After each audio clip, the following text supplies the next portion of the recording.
What's going on, everyone? Welcome welcome all to episode 24 of the Casey and Tyler Show. And boy, do we have a special one in store for you guys today. Casey, in a rare moment, why don't you do most of the talking for this intro and let the fans know what we're getting into for episode 24? So we have a special guest for you all. We have Tim Corser, CEO of 517 Golf. We had him come on the show, talk about 517 Golf and what it's all about and all that. Pretty much the backstory behind it all is how I got involved with 517 Golf. I was looking for golf outings on Facebook one time. Just to see if, or like golf scrambles, just to see like 2-man scrambles, just to play. And then I came across a 517 outing. This was 4 years ago, and I've been following them ever since. And they're just a fantastic company, and you guys will see why in just a second.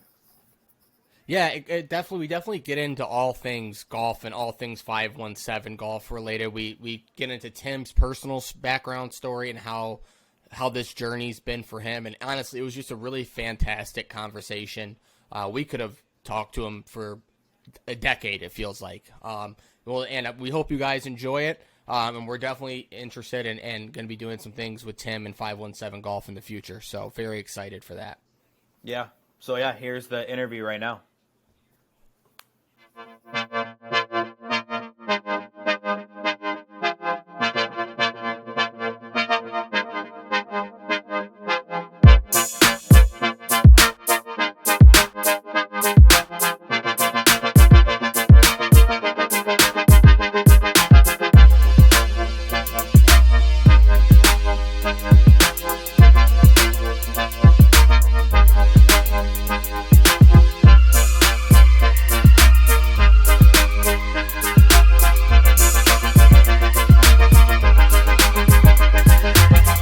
What's up, everyone? It's just me.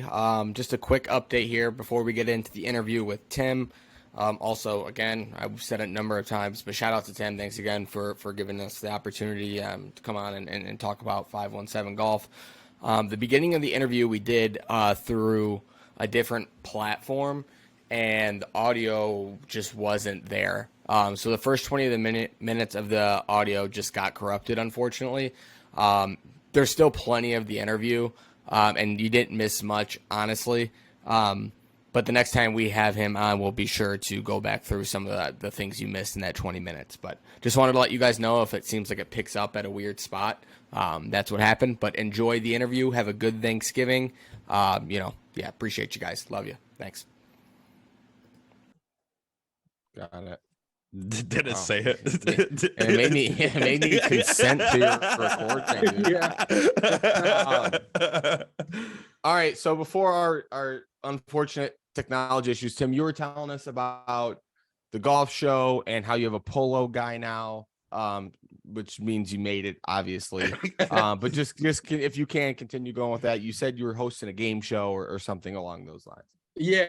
Just at the shows, it's just a good networking experience to sum all that stuff up. Now that we have a polo guy, he can. We're gonna put out some pretty cool stuff at the beginning of this year.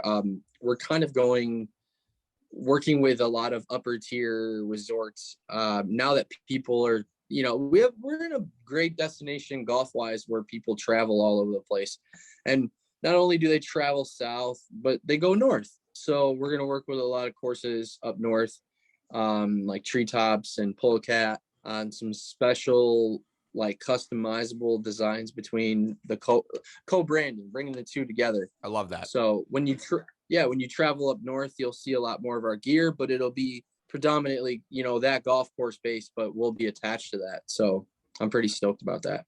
So obviously, with it being 517 Golf, you guys started out in like the Jackson, Lansing area. That's correct? And you guys have branched. Yeah. I mean, so far. Casey was telling me last night that you guys have events out of state now, and you kind of alluded to that earlier. How has that process been for you? And at what point did it kind of become, I don't know, like your everyday thing? I mean, I know this is pretty much what you do full time. So at what point were you able to kind of make that decision to jump and really do it? Honestly, COVID was the cause of that. We shut down I didn't really, I kind of, at the time it made a bad business move, but beforehand thinking it's a good business move, like we all do, right? Right. So I spent like a shit ton of money, like my first time going to golf expos, and I went to 3 of them. And I spent a lot of money. I had like 10 grand into it, and I did well, made some of the money back, but I'm also, as I'm going to each show, I'm spending more money. You know what I mean? Like I'm getting another booth at the next one. I'm re-upping on this stuff. So it's like you're making money, but you're selling $10 t-shirts. So you're really not making a ton of, or not $10 t-shirts, but $25 t-shirts. Still, you're making $10, $12, Yeah, $15, So like, and then when you have all these expenses on top of that, I was losing, but gaining in return in the long end. So, but when COVID happened, that's when I didn't have much in the bank account. So I was like, shit, like this could be a blessing or it could be a curse. And I kind of was like, okay, we're going to launch a kids camp. I got hired to do some kids camps. And then I was like, man, we could do these ourselves. This is so easy. So that's when the evolving thing started going on. It's kind of like jumping in the ocean without a life raft, like, okay, shit, I don't have anyone to save me. I'm not going to get any help from the government. Put your brain to work. Here we go. Yeah. So, and at the time, people, when I started this, everybody, and it's just a mindset thing, really. Like in the end, just because it's like pointing to one direction, like 517, right? Like mid-Michigan, doesn't mean I have to stay here. I believe in the things that we're doing. It's people beyond this area code are gonna like it. Just because the shirts and the funny stuff that we create, Some really good stuff. It's not about this. It's just, this is what the tag is. At the end of the day, you have to brand everything, and everything has a tag on it. This goes on the tag because we made it, we thought about it, and it's from us. But when you walk around with a shirt like this on, it doesn't really it's not the focus, so like when we got into the cannabis thing and I came up with the 420 brand, like 4 and 20. Yeah. So it's, if you're a smoker, you get it. If you're not, I've had to explain it to many people that are not. And then afterwards they're like, oh, that's pretty neat, Yeah, But it is. Yeah. it's that right there. Little things happen along the way where you're like, I'm going to run some ads, and not necessarily targeting a city, but I had a TikTok friend. She has like 70,000 followers. She posted a picture of it, and like I woke up one morning, I was like, what the hell's going on? Yeah. I had like 500 new followers, a ton of like new views. And then she was like, oh yeah, I shared blah, blah, blah. So I went to her comment section, and she had probably like 6,000 likes on the hat, on her little thing. Holy and then shit. there was, I'm talking like hundreds of dudes in here, like, that's the sickest hat I've ever seen. Where can I get one? Yeah. Yeah, exactly. So I started interacting with these people, finding out where they're from. And it was like, like this, there's like 8 people in here that want hats from Pennsylvania. So it was like, I sent out like 25 hats from her post, which was cool. It was really awesome of her to really do that. So, but now I'll run ad, I'll pick like Afro Man will post some stuff with us because we've done some cannabis golf outings with him. Yeah. So when he does, we're all on it. We're in his comment thread talking to these people. I'm asking them where they're from. So it's all over the place. So it's really like boots on the ground marketing too. Like that's pretty cool. Mm-hmm. You know what I mean? And it's like it's a product, you. Yeah, it's a product of coming from the music industry where everybody doesn't want to listen to your band, so you have to listen to this guy talk about it every fucking time you see him. Like, it's the same approach. Like, except for like you're talking to people who actually want your products. Right. Leave me alone. I don't want to listen to your music. But yeah. So what do you think about Michigan as a golf state as a whole? I am of the belief that it's a really underrated golf state, and I know it feels like COVID, for as many bad things as it brought us, it really feels like it put a lot of life back into golf as a sport, whether it was people playing it or just picking it up again or starting to play it. and I really felt like, because there's nothing else we could do, right? And a lot of people I know either picked, I think I saw a study by TaylorMade that like over 25 million people either started playing for the first time or picked it back up after not playing for 10 years. So as Michigan as a golf state as a whole, do you think this is like it was a good state for you to start this in, just because it feels like there's a big need for it here? Yeah, it's a perfect area. Like, everyone plans golf trips. That's a diehard golfer. You also have the Michigan State factor. This happens at least once a month. I talked to somebody that's out in Arizona that's like, I want a hat, ship me a hat. I used to go to state. I lived in Michigan for a little bit. Blah, blah, blah. Like they recognize that the 517 is actually like, it's a recognizable area code. Like, for sure. No, I agree with that.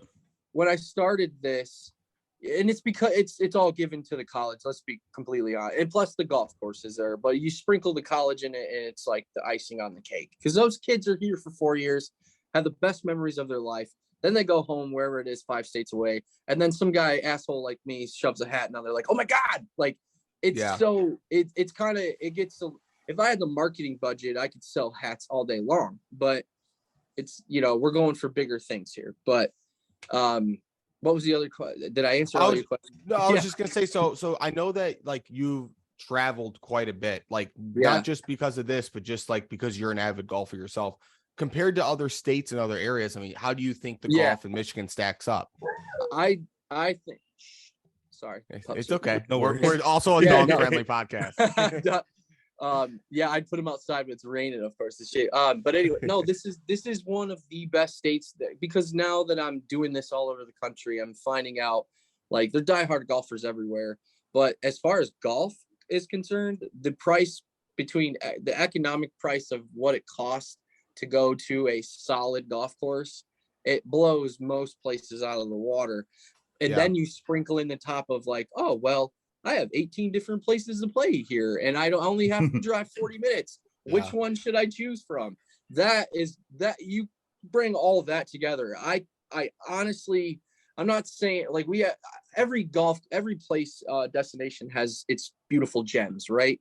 Of course. But as a whole, we have one of the best states of golf, and I'm not saying it because I grew up here, but I've been everywhere, and this is the best place to golf, hands down. You bring everything together, except the amount of unity that should be brought together, especially in this destination, is completely lacking, and therefore unorganized, and not really. There's nobody driving it to where they're excited about it. They're not like, let's bring people here. What do we have to do? Right. And how much money do we have to spend? Because if you have that attitude, you'll get it done.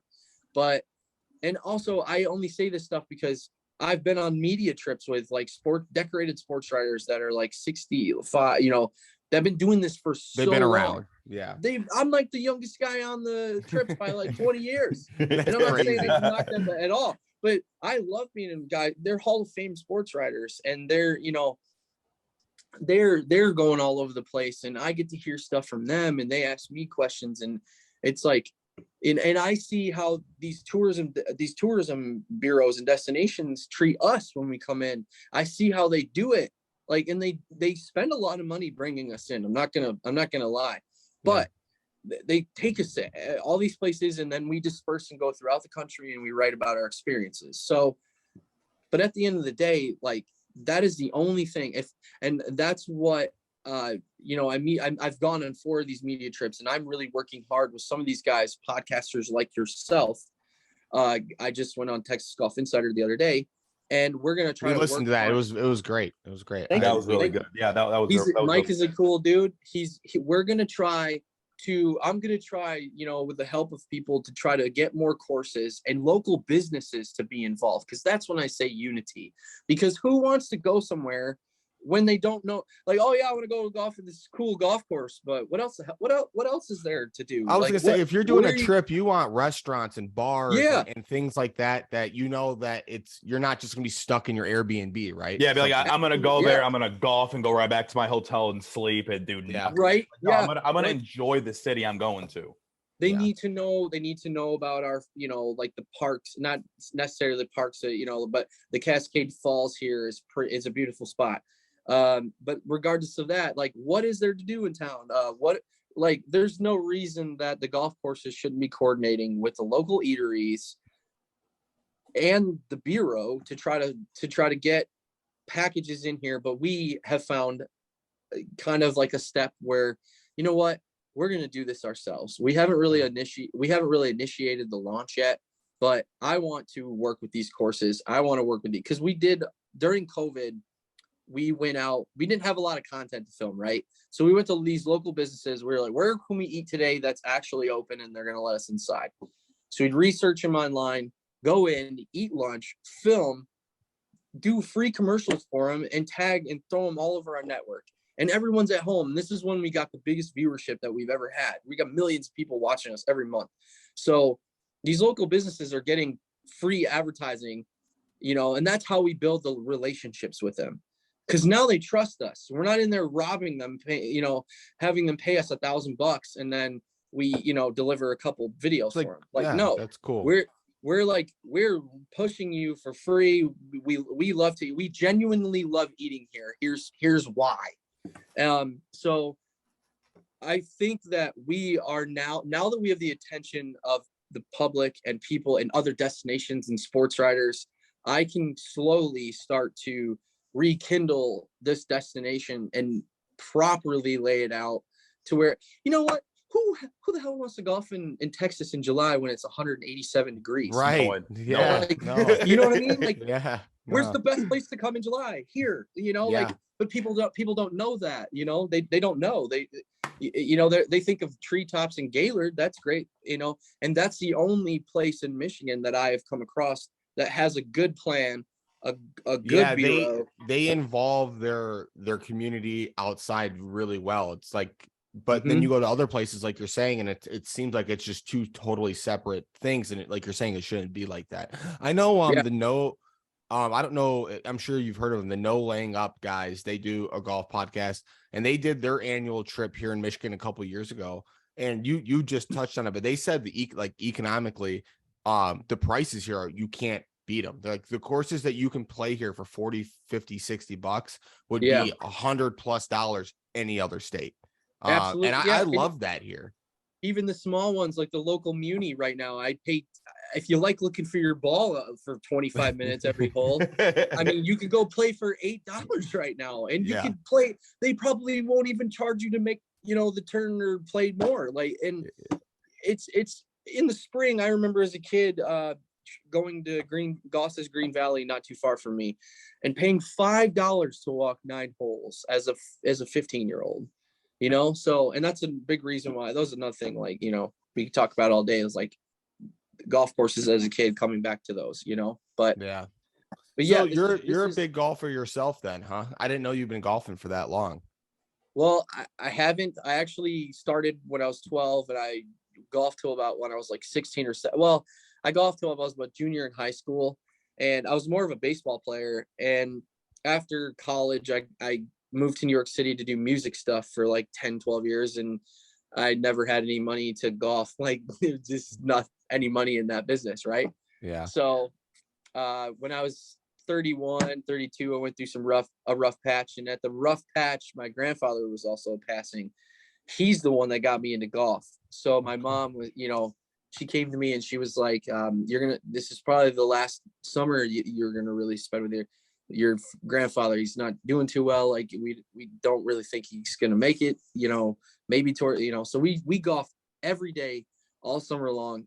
So awesome. that was me. And it's funny, I'm like 30, maybe 32, 33 at that time. That was a good 6 or 7 years ago. And I'm playing with my clubs from high school. And these are terrible clubs. Like they're from Dunham's, and I'm shooting 75, 80, 82 to 75, right? And I'm like, man, I'm chubby and I'm fat. Maybe I'll lose some weight and get some new clubs, and maybe I can play some ball. Like maybe I can actually, I want to see what I can. And plus, that it really wasn't about that. The reason why I continued after my grandfather passed, but it was just because like there's certain aspects in your life where everybody goes through things, and then they find that thing that helps them get a little bit of peace. So that was it. So, being at the golf course was like my piece. I And love that. I just kind of was like, how can I stay here? Right. Like, So, what can I do to continue Yeah. And doing that's what I love doing every single day and all that? absolutely. And that's a that great was the story. beginning of kind of like how we started the very first part of this podcast, is going in, selling cars, chipped away, started doing, cannabis outings. As we evolved, it was kids camps and COVID, like we had 75 kids. I mean, they couldn't have dropped their kids fast enough. They were like, take them. Get the You hell want out to of take here. them? I was like, I can't take them. yeah. I can't take any more kids, man. I can't. I got 5 coaches and I got 75 kids here. So, but yeah, I coming from, other aspects and, certain things I've gone through in my life, it's made me more, the older I get, the more appreciative and grateful I am. So I try to live in the moment as this is happening. Like, you guys were like, oh, I'm surprised you guys got time. Dude, I love this shit, man. This is fun. So being on here, chopping it up with guys, talking about golf, being able to do what we do every day. It's like, Casey can tell you this, like in our private group work texts, I try to tell everybody like what's going on, because the guys that really want to do this the rest of their life, like, or make a career out of this, or at least do it for a little bit of time to see if they like it, and I know they will, but it's almost there. Like, we're right on that cusp of it, because now, we've got dispensaries that are just blowing down our door that are like, we're going to buy the licensing. We want to make cannabis legal at the golf course so we can sell it. And, I can't talk about it now, but Casey knows what we're working on. And when we can talk about it, it'll be the first thing I would love to come talk to you guys about. For sure. Once it's Yes. official, we'll Once it's definitely official. have you back on, and we'll definitely talk about it. I can say a little bit. We will be doing the first legal cannabis friendly golf pro-am. We will have a awesome headliner, a couple headliners. We have one guy I can say that's coming is Mr. Shooter McGavin from Happy Gilmore. That's awesome. No way. Yeah. That's so cool. Just to drop the teaser. Good for you guys. That's fucking huge, man. Yeah.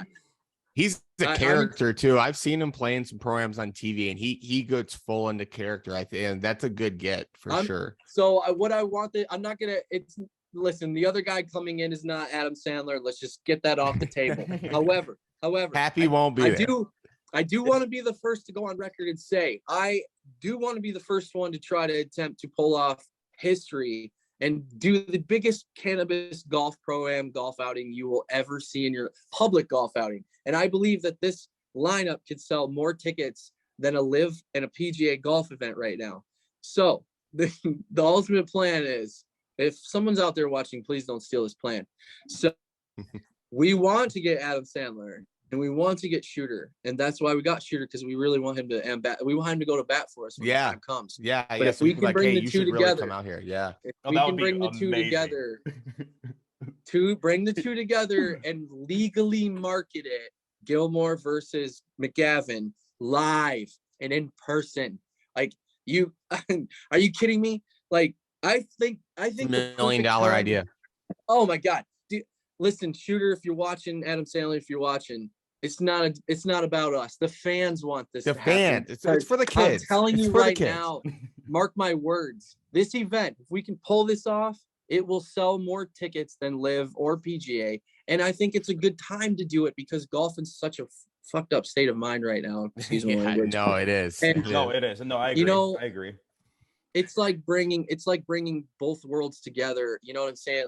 It's a fun event. It's not a serious event. We're not trying to steal tour players, but I think it could shine some positive light on golf right now between the aspects of what's going on.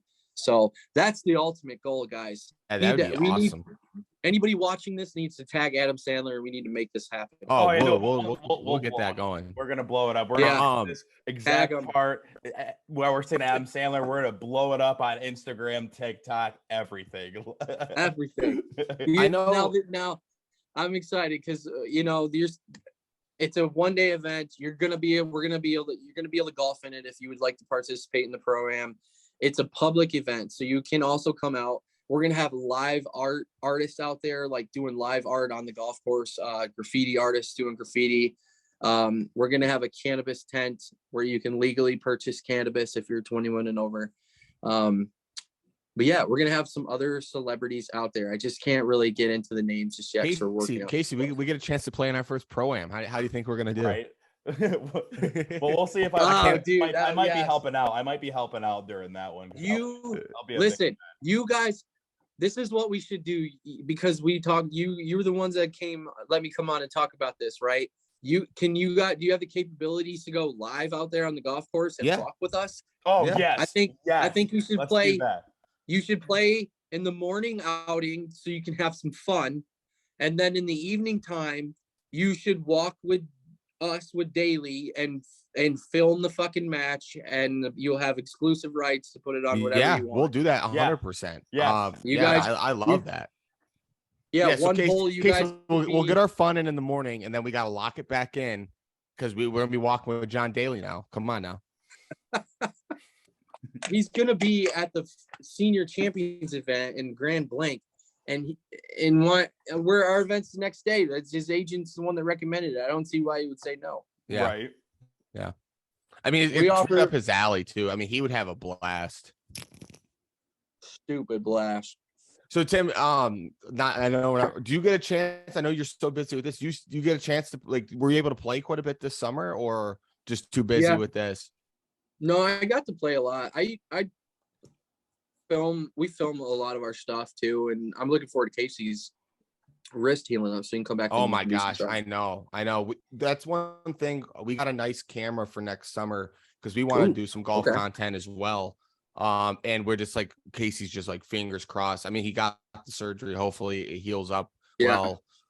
Because Casey's really the one that got me into golf. I haven't been golfing that long, and I am like fully addicted to it. I was the same thing as you. I grew up playing baseball, so there was never any time for it really. And I think I was a freshman in college when I got my first set of clubs, just cheap Top Flight set. Fell in love with it. I sucked so bad. Right. It's just that one shot out of the 55. Oh, I know. And that's like, wow, I can do this. I wasn't playing in the other fairway half the time because I had such a wicked slice. I was coming so down over top the ball. And it was like, I would go play with my buddies and they're like, dude, you're aimed right at that group. I was like, it's not going to go there. Trust me. And I got a couple lessons and just fell in love with it. Eventually, like, upgraded. I had some Callaways, and then I just got a set of TaylorMade, and so I've kind of upgraded the bag and just got so much better. I've seen me going from shooting like hard to break 120 to now like I can play in the 80s, and like that. Awesome. That type of growth in something, it sucks you right in. You know what I mean? Yeah. Yeah. Once you break something, you break 90 and then break 85, and you're like, that's how I felt. Like I was shooting like really good with these shitty clubs, and I'm like, man, if I can hit, and I'm playing in a league, I'm listening to these guys that are like, yeah, my buddy's got the M5s, he's hitting the 5-iron like 260. And I'm like, what the fuck? Like I can't even hit my 3-iron 260 right. It's like from 1999. So, and now I'm like, I get to the point where now I got everything in my bag that I ever dreamed of, and now I thought I'd never ever say this. Now I hit the ball too far. Yeah. Like literally, like I never realized, I was always the guy in the scramble group that would go first off the tee because I'm not the distance guy. Yeah. And now I'm like third or the fourth guy, and I'm just like, shit, like I'm losing more balls now than I ever have, because the farther you hit, the less room for error you got out. Right. Yeah. Right. So now I'm like, that's one of the questions I have written down for when we go back. So I was going to ask you what's in the bag, because I am curious. Let's do it. What you're carrying.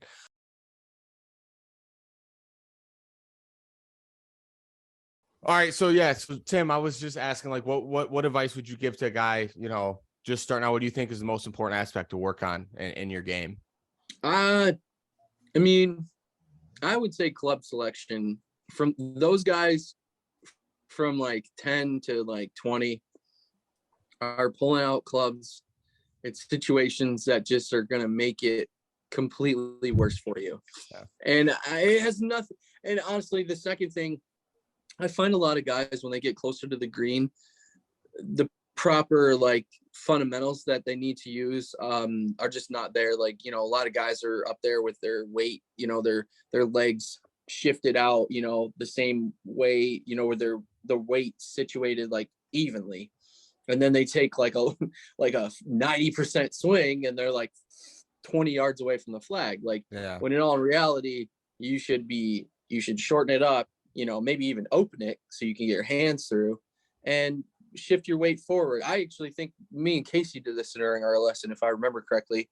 When you shift forward, take a long putting stroke, and you're golden. And the percentages of you blading a ball over the green have just now shrank like this. Yep. So you may blade 1 or 2 during the round instead of 8 or fucking 12. Like, there's just those small things that if you were to touch up on.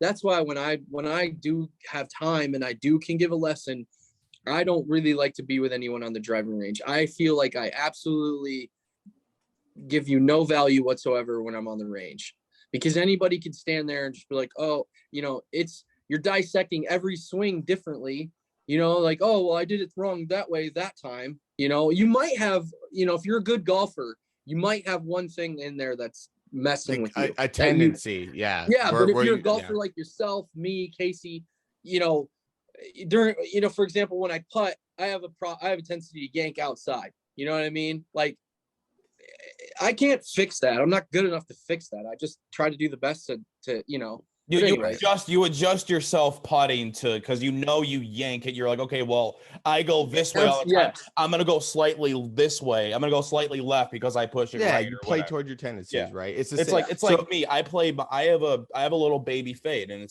I can't for the life of me figure out how to get rid of it. But it's like I play it because I got good at playing my fade to where, okay, I'm just gonna aim a little bit left of my landing spot.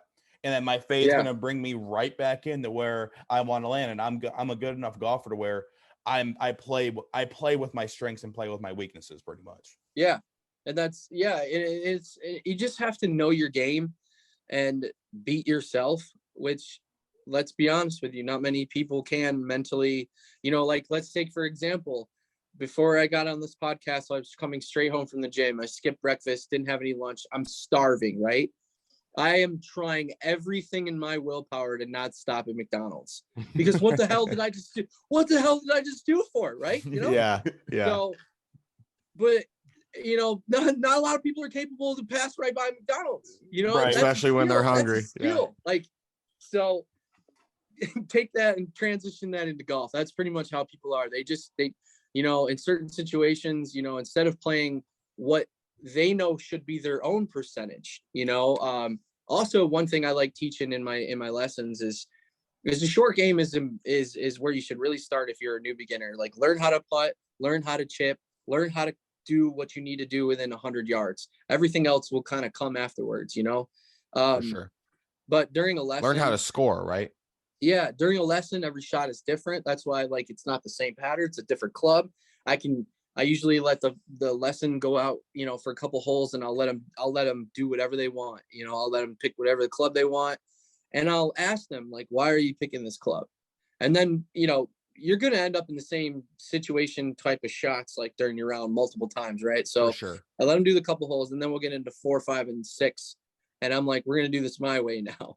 So, and then you come up, that's where you're around the green. I cannot tell you how many golfers I play with that just will hit a ball 40 feet or 20 yards over the green and into another bunker and then back over the green. Like, that is like that doesn't make you want to play. That's a round killer. That's not fun for anybody. But yet nobody has fun while they're out there trying to practice it either. But I'll tell you what, when you score good at the end, that's where the fun is. Yeah. Well, it's like me and Tyler. It's every time he hits the ball. What are you bringing this up for? He hits the ball farther than me, and like we're going up to the ball. He's like, oh, look, my ball's 30 yards farther than you. But like, after the round, I'm like, okay, well, I'm 10 strokes better than you. So I was gonna say, go ahead. No, go ahead, Tim. No, I was gonna say, that's to show you, because people want instant results, right? So like that's another part of being human. Yeah. One thing I know, like I've gotten better, especially this year, but I couldn't chip to save my life. I had zero confidence. And Casey, I will say that's probably Casey's best part of his game. He's great touch around the greens. I mean, to the point that one of the first times we were playing, he chipped in, and I was like pretty pissed about it because he birdied the hole and I was putting for bogey. And I'm like, you can't, like, that's luck. And he drops another ball, chips in again, same spot. And I was like, how do you do that? So Casey really started to work with me on some bump and runs around the green. He's like, listen, don't take your 60 out of your bag right now. It's just, there's no reason for it. He goes, unless you have to go over a bunker or you're in a bunker, he goes, grab your 8-iron, your 9-iron. Sorry about that.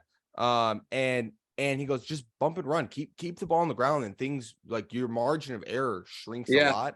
And that's one thing that Casey, because Casey, bless him, was super patient with me when I first started. It could not have been fun to golf with me. I mean, he has videos where I'm like, how was I that bad? You know what I mean?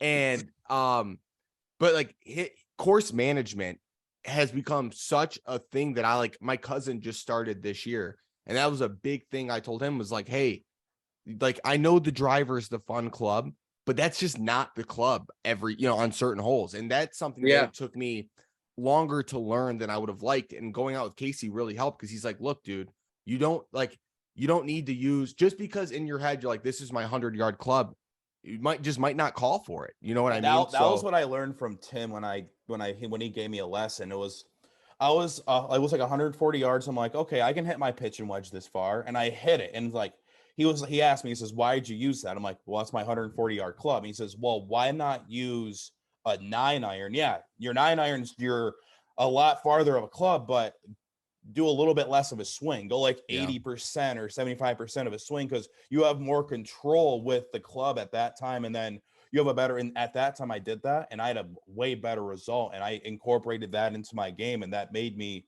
go from shooting consistently in the like low 90s to consistently shooting the mid to high 80s. It's basically that swing you're talking about it's going to tempo, really.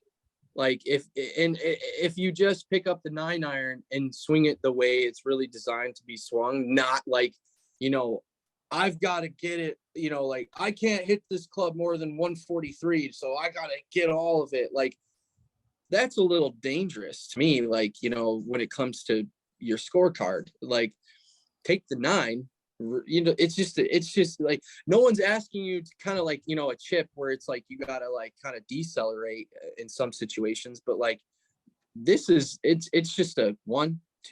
If someone actually gave me like my partner gave me a great tempo thing, it was just like 5-1-7 golf. Like, it was just like, I did it all summer, because there was times where I would get ahead of myself, where I'm like, I got to get all of it, but I'm like, not really. I could just, and we all know, like, if you just face it off the club and you take less of a swing, I don't know how scientifically it happens, but it goes farther. Yeah, right? It's weird when you catch the center of the club face, right? It's crazy. I have no answers for you.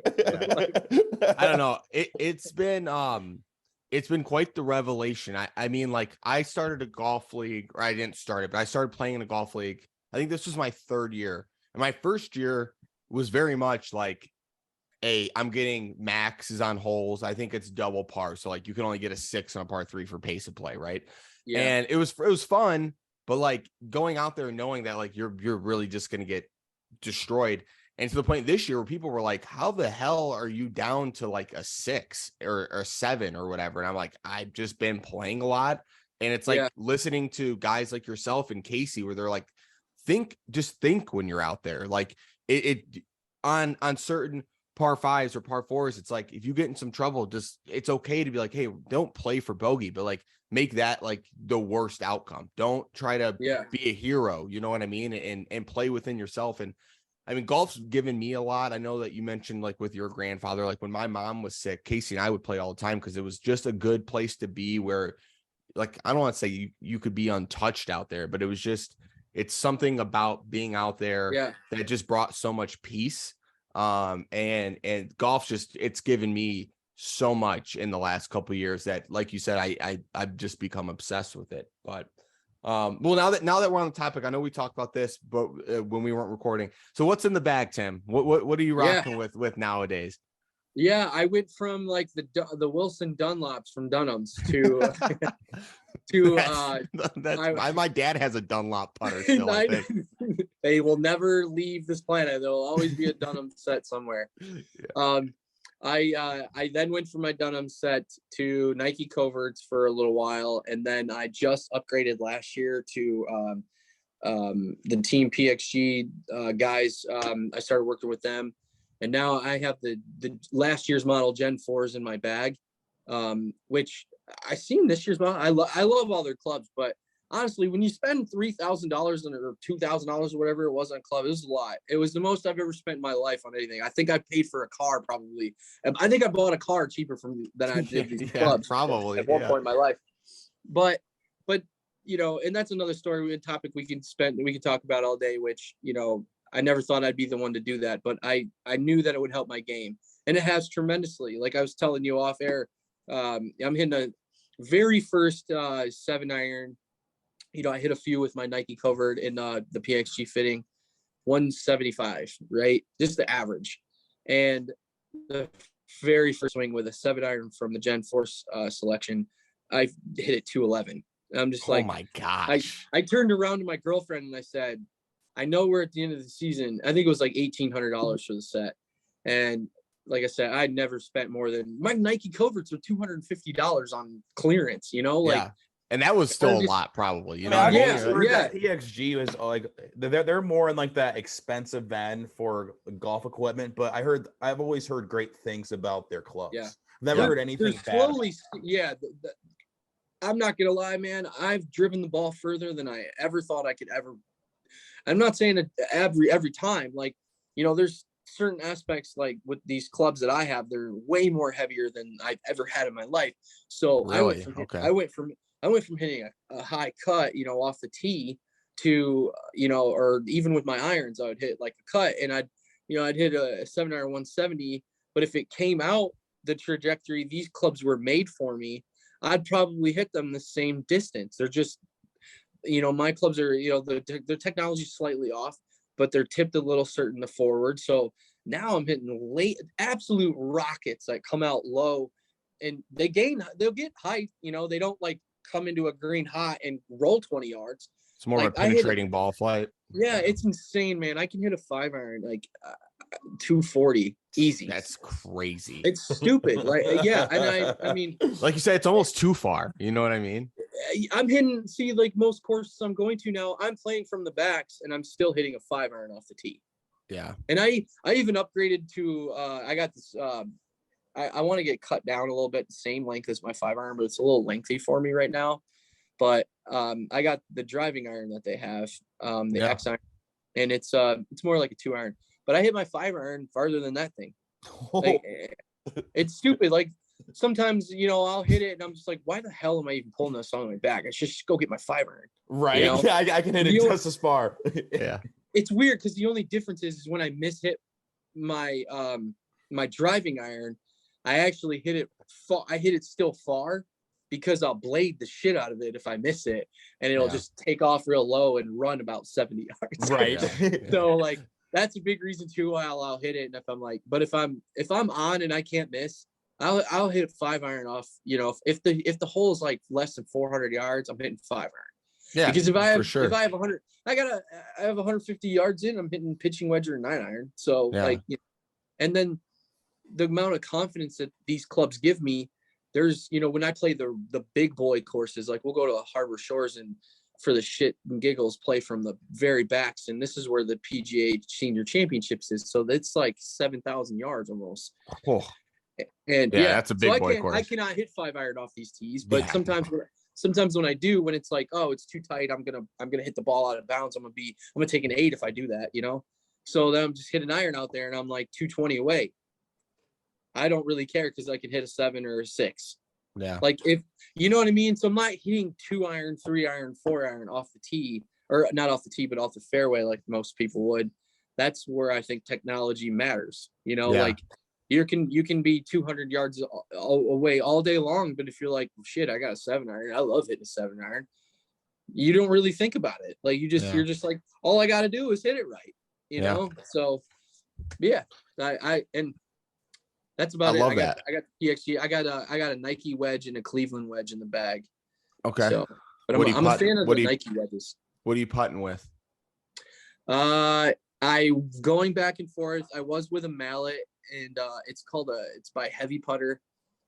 It's old school, but I love the weight on it. But this last trip, I took my hickory sticks down to North Carolina on the last media trip, and that was fun. But I took my blade, and I haven't been putting very well. I've been ice cold, and so we went to indoor mini golf, this glow in the dark thing, man. It was pretty pimp. It was pretty cool. Yeah, sounds sweet. So like we're in there, and I'm trying not to kill myself, but I'm like, I'm gonna try this whole like claw crab hand. Yeah, I use the claw. Yeah. I started cross it, like, you know, claw, whatever. And I have been putting way better than normal. So it really helps with speed. That's what I found. Well, my problem is, you know, that you're talking about like learning and breaking barriers, right? For me, when I go to the driving range, I go for a purpose. For me, golf is like an encyclopedia about this thick. And every chapter is like, this is your chapter on a 5-iron. This is your chapter on 6, 7, 8, right? And every yardage and every different type of swing is different. Like, so anyways, I digress. So I go into I think me and Casey worked on this is also when you get with your wedges is your there's a yardage wheel I like to work off of. So like you get to know. That's what I'm saying. Casey, now he knows that if he's 140 out, even though he hits his 9-iron 160, but if he takes an 80% swing and the tempo is right and he just hits it well, it's perfect every single time. Like you can use your clubs for certain different yards, right? Yeah. So that's been the toughest part about getting these clubs is I can hit a 9-iron 135 or I can hit it 165. Yeah. So that's impressive. So you have to learn the different chapters with your different clubs and all of that comes, you know, like Casey was like, oh, I can't hit a hook. Well, when you go out, I couldn't hit a hook, but then when I got these clubs, I'm hitting hooks and I'm like, holy shit. Like it's, you know, it's different, but you go to the driving range, back to that. And every time I go out there, I go with a purpose. And if I'm working on something and like a certain club doesn't feel right, like, you know, I'm like, oh, I had this swing 3 times in this tournament. I did not feel right all 3 times. I need to work on this. Like, that's the type of stuff that I go to the range for. Like, I think people also, going back to your question a little bit ago about the golfers and the handy, I think like they could go to the driving range if they were taught how to go to a driving range. How to practice, right? Absolutely. Yeah. You just go there. And if I go to the driving range with you and you pull out a driver and that's the first club you hit, like that was the first thing I taught Tyler. I was when he first got into golf and we went to the driving range, I was like, I just wanted to hit bombs. And he pulled out his driver. I was like, put that away. And he was like, what do you mean? I was like, put that fucking club away. I was like, realistically, in a round of golf of 18 holes, you're gonna pull your driver out max. 11 times, maybe 14 times because of par 3s. You don't pull a driver out on a par 3, so you're gonna pull it out max like 14 to 15 times. You're not gonna use it at all. So focus on all your other clubs because that's where all your money's gonna be. Is all those other clubs. You can get into trouble with your drive and still get out there and make birdie or par or whatever. Yeah. So Casey and I were talking because we both I think that at like right around the same time upgraded our irons. He went with the Callaways. I got some TaylorMades, but we were debating on, and I still don't know the answer to this. When should someone get fitted? Like at what point in their game or in life is it worth it? Because for me, I've always been worried. Like I'm not that good, and I don't know if I'm going to be able to make a repeatable swing enough to get fitted on. So what's your thoughts on that? I guess my first question would be the irons that you upgraded. How much did you pay for them? Probably like $1,100. 1,100. It was they were like almost $1,000, I think. Yeah. Okay. So I got four through approach wedge. So I would say if that's the first thing I always say, it's like, what do you want to spend? Like, you know, if you're like, oh, I want to spend like $300, and like, no, you don't need to get fitted. Yeah. But if you're going to spend the type of money you are, like 800, 900, $1,000 and above, like most of us are doing on like the newer technology, because it is priced pretty heavy. Yeah. So if you're planning on spending that kind of money, I would say do it, because I'm 40 years old. I got my first fitting last year. You know, and of course there's like a 13-year gap where I didn't play golf, but you'd think like meeting me, someone would be like, yeah, he knows all about that. Like, no, I've never done it before. Yeah. And it was a cool experience if you get the right like rep, you know. Yeah. Most of them are cool. Some of them are like really, you know, yeah. Yeah. Clubhouse pro shop-ish, you know. Yeah. So, right. But yeah, if you tend to drop that kind of money, I would, because then you get the experience, B, you get like real hardcore numbers, because while I was out there, I didn't know that they were going to have me hit my clubs, and then they're going to compare my clubs to their clubs, you know, like my 7-iron versus their 7-iron. I thought it was genius. I was like, well, this A as a businessman, I'm like, well, shit, like, how could I say no to these clubs? Like, they're showing me right to my face that is a 30-yard difference. Like they're basically making it undeniable for me to walk away here without being stupid and being like, well, yeah, I could have been good, you know. But so that would be my only advice. And you know, it was a cool experience, and all the way from front to finish. And I'll tell you what, though, when they came in the mail and they arrived, it was a cool feeling, because I'm sure you were pumped up. Oh man, I want to, and you know, of course I've got like 3 weeks left of the season, because I got them last September. So, you know, and I come into this season like, I did not play well this year. Like, I played a lot, I played good, but towards the end here I was playing really well, and then I ended up coming home from a trip with a back injury, so I haven't really played much. But yeah, I think Casey and I both said that like our next set of irons, at least, we're probably going to go the fitted route. I think, because I'm going to have these for the next couple of years anyway, try to fine tune some stuff. But we've only heard good things about the experience. Like, I heard the raw data is like some of the coolest part, where you're like, they can be like, you need this shaft because your spin rate is so high, or you're something like that. And I think it's fascinating where the technology's gone in golf, because with all the numbers you can get, and the way nowadays they can take clubs apart and add things, move the weight here, and all of a sudden it's like perfect for what you're doing. It's just incredible to me. Like, that would be such a fun job. The guy that's usually doing the fitting is like a club mad scientist. All he does is look at all the data and go, give it to me. You know, it's crazy. Switches out the shaft, crank, here you go. And then 3 swings later, give it to me, you know, and you just rotate. And what he does is he's giving you options, and then he's recording everything, and then he compares it at the end and going, okay, this is the one here. This is your best one. Go ahead and hit some more with it. And then, you know, do you like it? Oh yeah, this is what, let me try it, you know, go back and forth.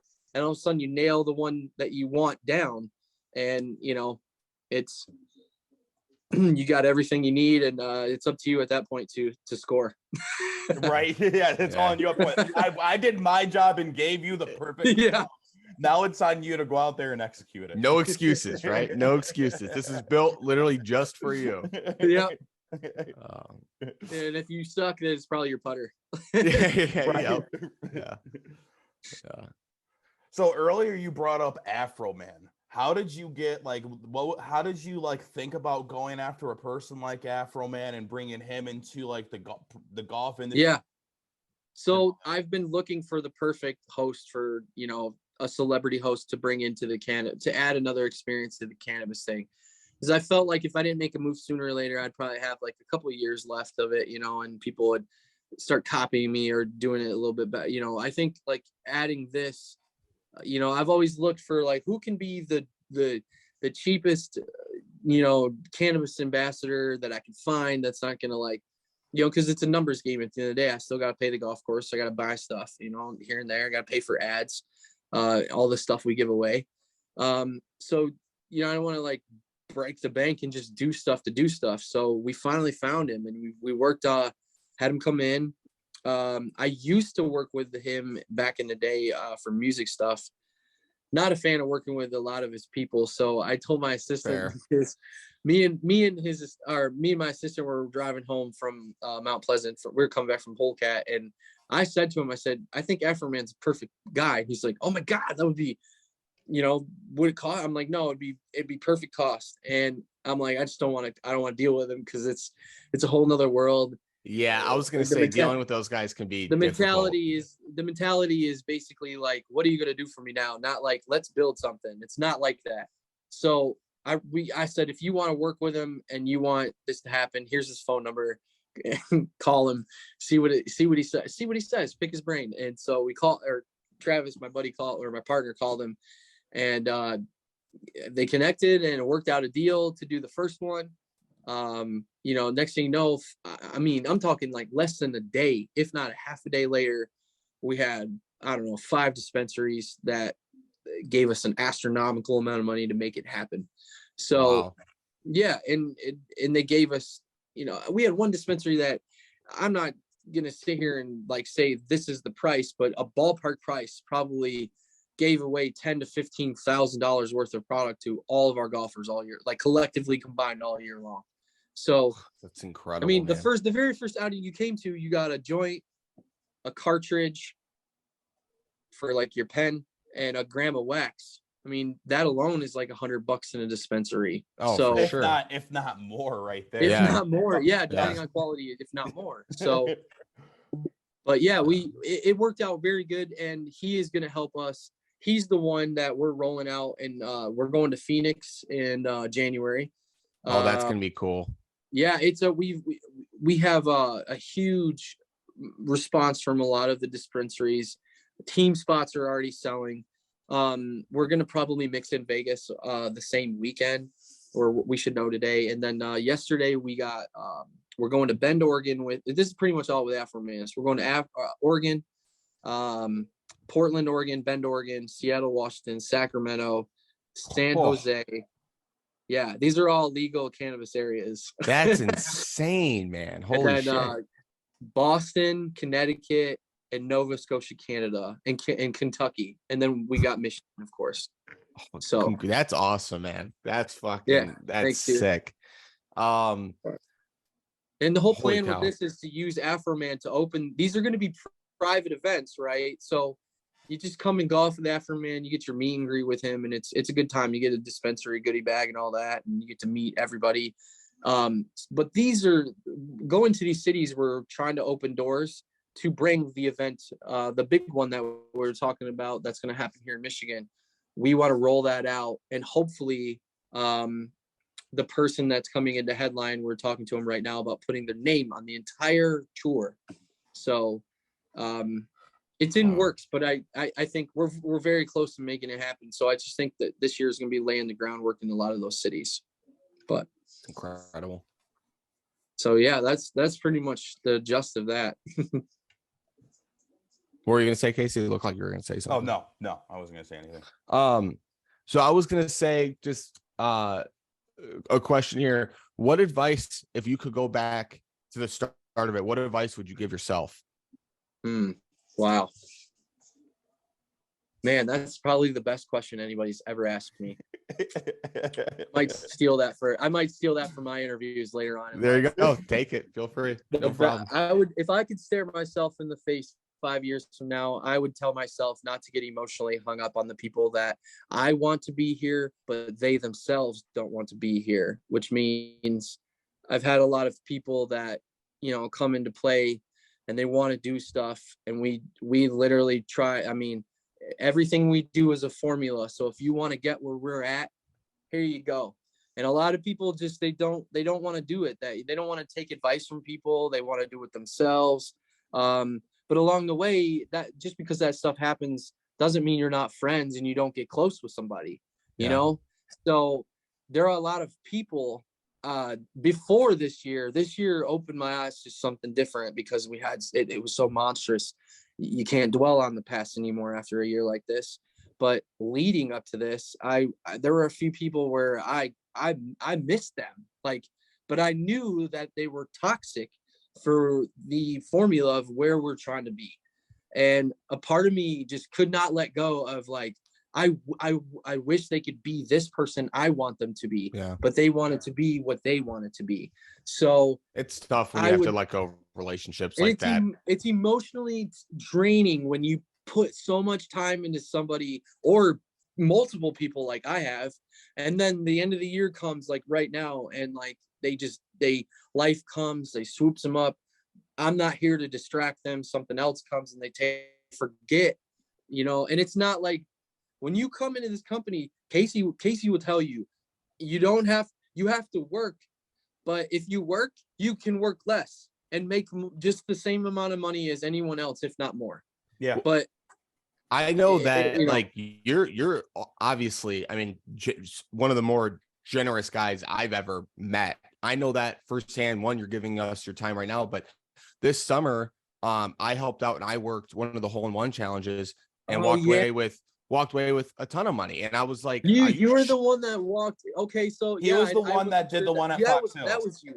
Yeah. And I was like, oh my gosh. And I like asked Casey 100 times. I was like, are you sure? He's like, dude, you helped out. This is, I was like, I would do this every weekend. One, it's fun. Right? I love golf. And it was awesome to be able to sell the hole-in-one challenge. Raising money for charity and doing all that. Yeah. It's fun. Right. Being able to sell people on a trip to maybe go to Augusta. Like that's so cool. And I had more fun doing that than I would have been doing anything else that day besides maybe golfing myself. But that was cool. I mean, so like that sucks to know. And I guess that it's part of the territory, right? When you build something as big as 517, you're going to have leeches and people that come along, and you can't save everybody. And I can only imagine how draining and taxing that is, because as generous as you are, and you have a platform and you're trying to give people a chance at success and a chance to do something. And when they don't take it, I mean, I can't imagine how frustrating. Like when you walk away from something that you bring to the table for us,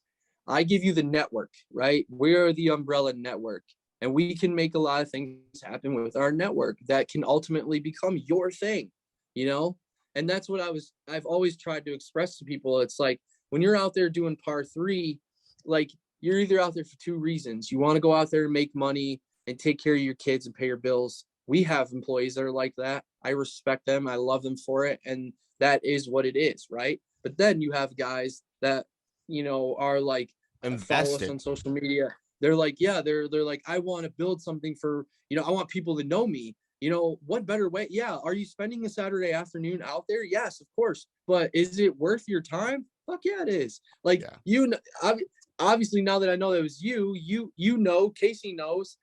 And the biggest thing is you get to spend this one-on-one FaceTime with golfers that at the end of the day, we get their information. Like, that when they sign up for the game, you get their name and phone number. That's how we've been able to build our database. That's how we've been able to reach people fast. Yeah. That's how we've been able to raise money for charities, because we shoot out text messages and blasts and all that stuff. But you as your person, like it took me a long time to get to monetization level on Instagram. And even though it's not really like a lot of money or anything, I don't really care. I'm not doing it for the money. Right. You know what I'm saying? The minute I stopped doing it for the money the minute I stopped doing it for the money is the day Facebook was like, and Instagram was like, we're going to pay you for it. So, but that's the thing where like, it's hard to, if in my nature, I'm thinking if someone comes out and spends 6 hours on the golf course and can meet people face to face, build their own social media aspects and their own goals, and then walk away with $300-400 like for working 6 hours at the golf course, like right. You think I'd be calling my boss on Monday going, how in the hell can I work for you during the week? Yeah. But I just can't give, that's another part. Like, don't, the motivation of people is just like, it's like, it's not where it was a long time ago, 10-15 years ago, right, where people are like taking risks and, doing stuff. But yeah, it was super, super cool. So Casey worked an outing that same day. He came at the end of my outing to just kind of like, basically I handed him the money. I was like, I don't know what to do with all this. Help me out. But one of the coolest parts was several times throughout the day when they're like, hey, what's the shtick? What's going on? And I would say 517 Golf guys, like, I follow you on Instagram, and I'm like new and like just, and I'm like, I was getting chills, and I'm like, that's so cool. You know what I mean? Because like, Yeah, it's unexpected. And he was like, oh, because I had that my hat on or whatever, and they're like, oh, we've been watching your guys' stuff forever, and I was like, that's crazy. And I was like, yeah, I was like, I'm just working the par 3, and like, and it's cool because like, although I'm not like super ingrained, I'd love to help out more, obviously. But just to feel like I was a part of something like that was as rewarding as could be. You know what I mean? And it was just super surreal experience. I talked about it for weeks with Casey. I was like, that was to be able to show up to a course and then not only appreciate but respect what you're doing for their outing. And then have so many people sign up, and like I said, several people to already recognize the brand, was like, you felt like you were part of something much bigger than yourself. And that was awesome. That's what we try to preach, to a lot of people, our employees and the group that we try to put together. Yeah. It's like a family, you know what I mean? It was cool. The coolest thing ever that has ever happened to me. And I know it, and here's another, like, it goes back to like living in the moment, just being grateful for all this, even the small stuff. But I'm going on one of my media trips. Like, this was like a month ago, and I'm literally turning around after I checked in my bags, and this lady screams, "There's some guy," and I'm like, and I turn around, and she's like, "I bought a T-shirt from you," and I'm just like, and I'm walking, and I'm just like, and I smile, I said, "Thank you so much. Like, that's nice to meet you. Thank you for yelling at me and stuff." Yeah. But here I am, I'm like, I should have taken a picture with this lady, right? Yeah. So. Yeah. But yeah, I mean, you can't go do an outing and work par 3. The more outings you work and you go do par 3, the par 3 challenge that we offer, the more people you're going to see that show up with our hats. Like our last outing, we had like 60 hats left, and we sold every single one of them. So what does that tell you? There's 60 golfers out there that probably are going to wear our hats. Yeah. 80% of the time they golf, and it's, I see guys out there that have like this hat that they've had them for like so long, and they sweat through them. Yes. Like the colors. I've seen a lot of old style hats at the outings that I've worked with. Yeah. The old black one. I'm like, we have like new hats. You can come by. We have new ones. we have new upgraded hats that are a lot better. I mean, I love these ones. I love that. This is one of my favorite. They're my favorite. The old school beginner ones that nothing ever. I'll always get them made. They'll always be around. The black and white. Nostalgic. The black and white one. Yeah. Well, I saw a ping hat one time before I started doing this, and I'm like, it was, I got a bald head, so like, I like it to fit comfortably. I don't like it to sink in. I don't like to pop up like a billboard, and it's just something about it. It's just perfect. But my biased opinion. I agree, and obviously you're not alone there. Like I said, I mean, Casey and I golfed in Jackson. I don't know, when Casey was studying to golf, and I remember Casey ran into someone in the clubhouse, and they had a 517 hat on. Casey's like, "I like your hat." And the guy's like, "Oh, thanks." And Casey's like, "Yeah, I work from them time to time." You know what I mean? So yeah, it's everywhere. And obviously with these trips coming up, obviously you're blown up way more than the area code now. Going forward in the future, obviously you've got your hands in a few different things, right? With the par 3 and these outings. Is there a part of the business or part like that you enjoy the most? Obviously with the kid camps, I'm sure there's a lot of reward there. Yeah. So my favorite part, I got two parts. One of my favorite parts is registering people in at our events, because I'm the first one that you see when you come there. And then the second, I guess, I'm thinking here, like, sorry, I'm having a blank. It's all right. No, it's no big deal. I mean, these are loaded questions, The second part, what I love the most about the business is we created this year where a lot of the dispensaries obviously working with us through the cannabis events. So we went to them and we were like, hey, we want to bring golf in the light of a lot of cannabis smokers, probably people that just started golfing through, COVID era, and maybe people that thought about golfing but thought it wasn't cool enough. And so we take over their social media page. They give us access. Oh, so that's cool. We had access to like pages that had 10,000, 20, 30, 40,000 followers, right? You know, Bay Harbor Shores let us take over their golf page for the last day for the Senior PGA Championship. So we covered that for them. So we were all over their page, like, hey guys, 517 Golf. We're out here today. You know, we're doing the takeover on the Instagram. We're going to show you around. Like, that was cool to be able to have a lot of power and access and control like that. And it was the coolest part about that was it was the trust factor that these businesses had in us to deliver what we said we were going to do, because we're in an industry where a lot of people don't come through for them. So we took over these pages and we would challenge them at a golf match, and we would film the entire golf match. That's cool. And we would put it together as a story, like we do. If you're a follower of ours, you know, and you follow us, when we golf, we put together like a funny match, or like, you know, to at least entertain you throughout the daily story timeline. And then sometimes, you know, over the winter, we start to post more on YouTube, but we film it and then we put it on their story timeline, make a couple reels, tag us. So it's a big introduction of, hey guys, we're working with 517 Golf. We're going to be doing these cannabis events. You guys should come, you know. And then they would, you know, take our scene and basically be like, hey guys, this is the dispensary we're now working with. You support them, you know. So we did that all over the place, and it helped us gain more social media, you know, fans. I still get to post in those pages. The guys who are working with us in Phoenix, we're actually going to fly out there in December and do a match with them. Oh, that's sweet. They have 70,000 followers. The more that we do this, it's the way that I look at it is I'm a band trying to make it. I'm going to tour in every city that I possibly can, and I'm going to talk to as many people to buy my music. So that's kind of the approach that we're taking, and no one's ever done this before. And I think, like, if we do it with the right people, like, it's gaining traction. So I think it's so cool and honestly genius what you're doing, because you're almost destigmatizing a sport that for so many years has been stuffy and country clubby.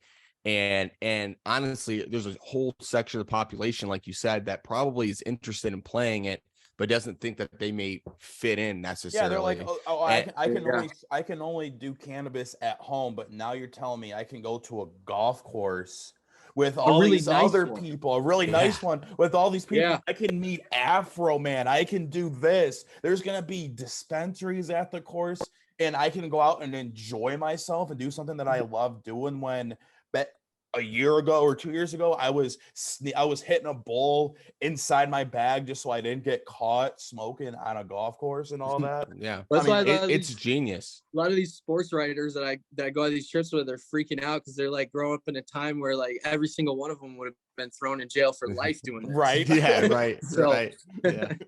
But I just think it's smart. Yeah. It's really smart. I just feel like especially in Michigan, cannabis has became a lot more acceptable. So it's you got in at like almost the perfect time to like start this type of business and all that. Yeah, it was the right time. I'm not gonna lie. I'm glad I was searching for something in my life to give me a little bit more purpose, and you know, whatever you believe in, higher power or not, but I believe that the direction is where I'm supposed to be in my life. And I will take this as far as I possibly can, because it has nothing to do with financial gain. Honestly, I just want to see how far I can go. Are you kidding me? Like now we're going, and along that road, let's help as many people as we can along the way and change the game. And that's it. That's just the mission, you know. And I want to build. My goal is to build one of the greatest entrepreneurial golf like companies, but not even a company, but a group. That's what I'm searching for. Like, I'm searching for people that, I may have some shit going on right now and I'm doing this, but when I don't have that shit going on, they're on the phone with me. They're on the phone. Like my business partner, he's not even really my business partner. He doesn't even own a piece of my company. I just call him my business partner because he works like a business partner. Like he's bringing he's earned the title. Right. Yes. But at the same time, like, you know, anybody's capable of doing it, you know? So anybody's capable of doing this. They just have to work a plan and understand and have a little bit of patience.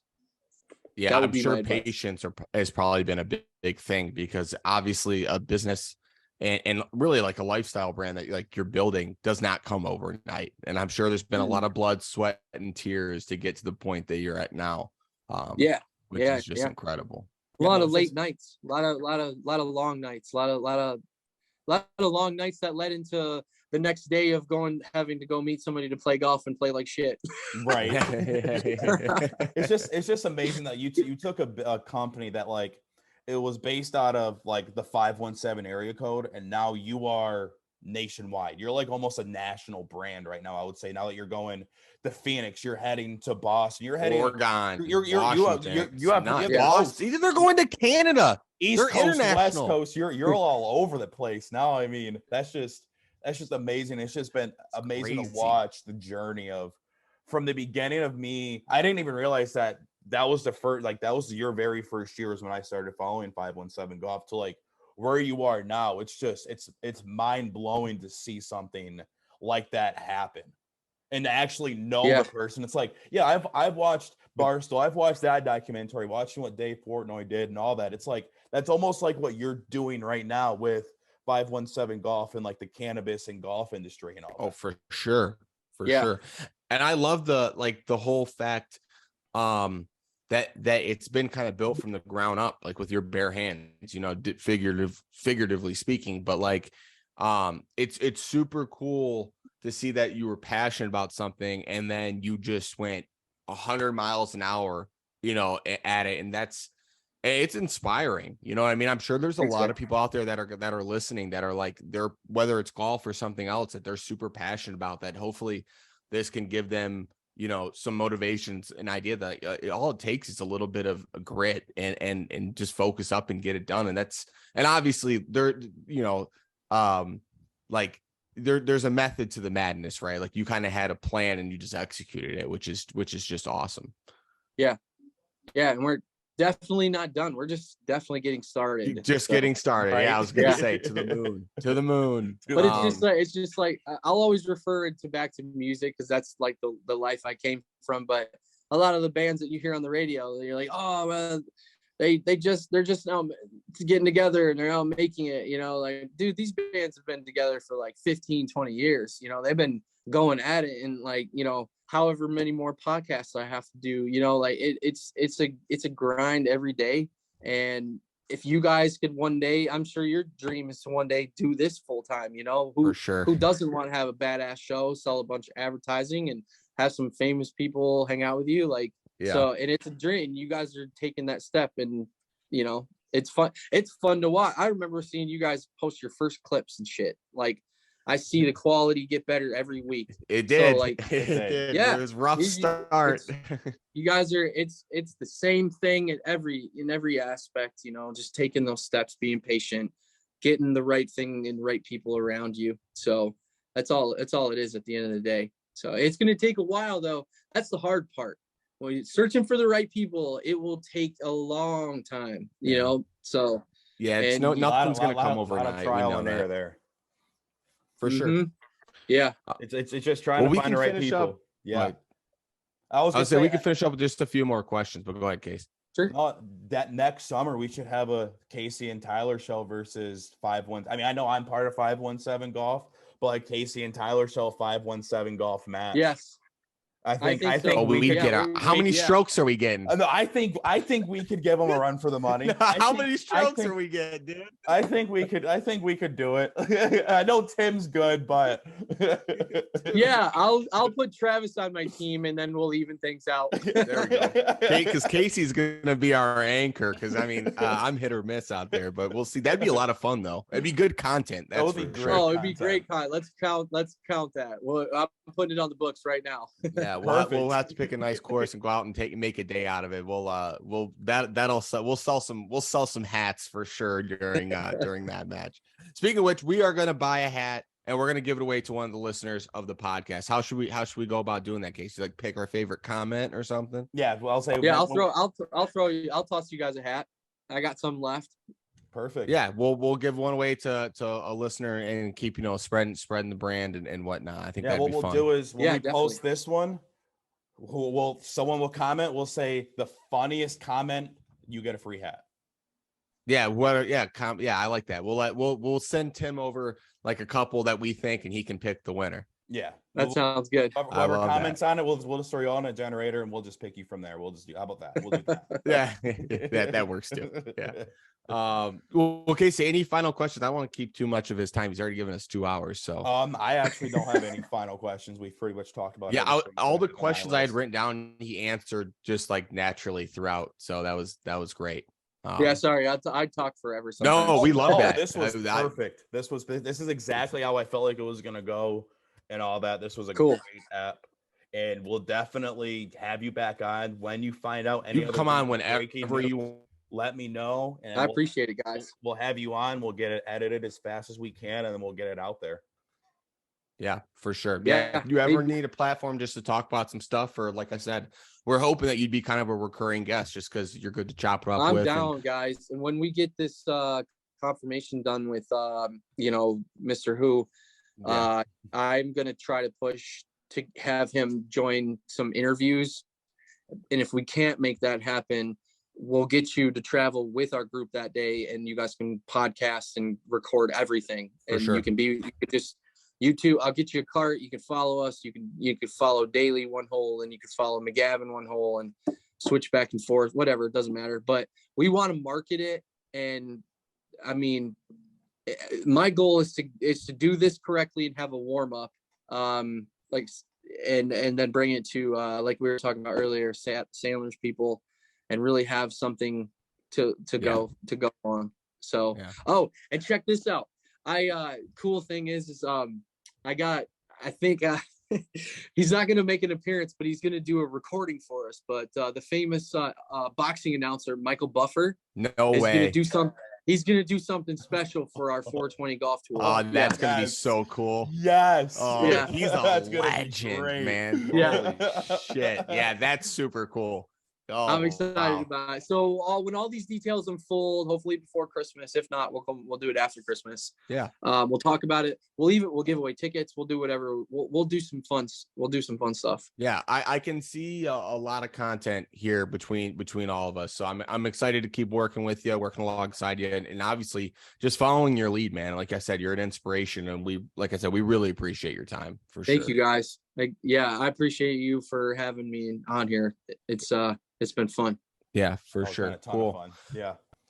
All right, check out 517 Golf. Their stuff will be linked in the description. Obviously throughout the episode, we've thrown up some merch and thrown up some stuff like that. So go get yourself a hat. Comment below if you want to win one. But yeah, thanks again, Tim. We appreciate it, man. 517.golf is the website. 517.golf. Check them out on all social medias and all that. They are a great follow.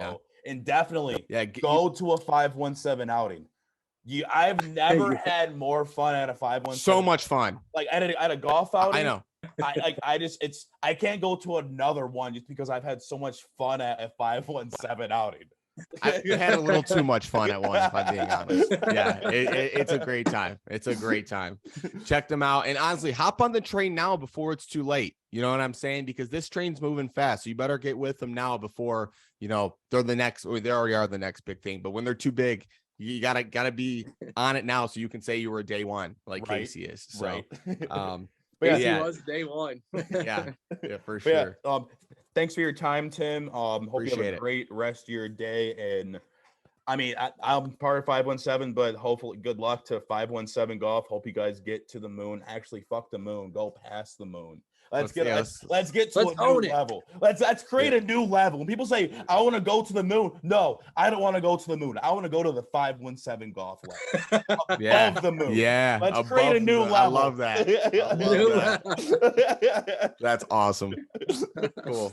Awesome. Thank you so much, Tim. Yeah, thank you so guys. much. Have a good day, guys. You too. Later. Yeah. Okay. Wow, Case. What an interview, man.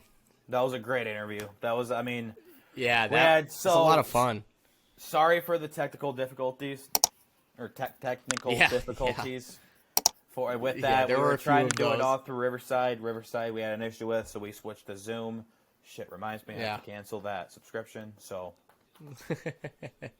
Yeah, it was like I said, just a fantastic conversation. Tim is just such a solid dude, and has really built quite the incredible global golf brand. And we're just happy that we had the opportunity to have him on. Shout out to Casey, shout out to 517 Golf, and Tim, obviously, for making this happen. We look forward to having him on again in the future. And obviously, guys, stay tuned. You guys heard some in that interview, but some cool things coming next summer with the Casey and Tyler show and 517 Golf and stuff like that. So, yeah, it was a great interview, like you said, and I'm looking forward to next summer. Yeah, claps for Tim. Thanks for coming on, man. We appreciate you.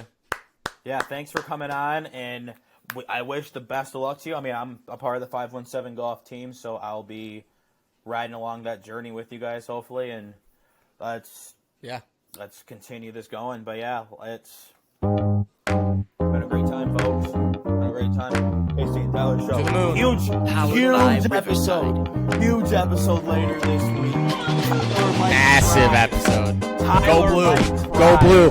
Tyler might cry by the end of the episode. Go blue. Go blue. Tyler's gonna this episode, this podcast might be canceled at the end of Wednesday's episode this week because Tyler's just gonna get so upset. Man, shut up, Casey. But I will say this, and we love you guys. Obviously, if you're watching this over Thanksgiving, hope everyone has a fun, safe, and healthy Thanksgiving, and we'll obviously talk to you guys about that as well on Wednesday. But thanks, guys. We love you. Thanks, Tim. Thanks again, man.